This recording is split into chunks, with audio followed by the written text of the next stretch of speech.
तहरीक इंसाफ के official account पर सिपाही सालार जनरल आसिम मुनीर और उनके अहले खाना के खिलाफ बातें की गईं। नए हथकंडों से पुरअमन मुल्क शहरियों और अफवाज पाकिस्तान के खिलाफ नई वारदातें कर रहे हैं।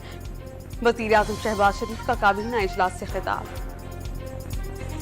हुकूमत का तहरीक इंसाफ पर पाबंदी के लिए मुकम्मल मवाद मौजूद होने का दावा।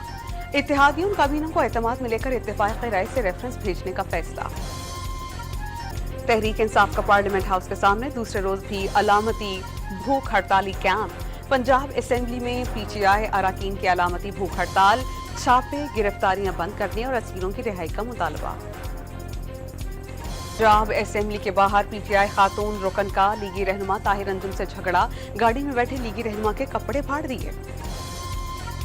और में गड़ी शाहू इंडिया फाटक पर कार मालगाड़ी की जद में आ गई, 4 अफराद जख्मी। फाटक खुलने के बाद कार गुजरने के दौरान मालगाड़ी रिवर्स हो गई।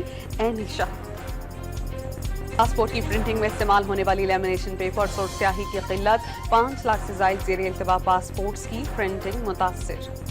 कराची में माली साल 2023-24 में बिजली चोरी पर 900 से ज्यादा मुकदमात का इंदराज, 330 अफराद हिरासत में ले लिए गए। के इलेक्ट्रिक ने अदाद-ओ-शुमार जारी कर दिए। न्यूयॉर्क के JF कैनेडी एयरपोर्ट पर एस्केलेटर में आग लग गई, 9 अफराद जख्मी। टर्मिनल पर 8 परवाजें मुतासिर।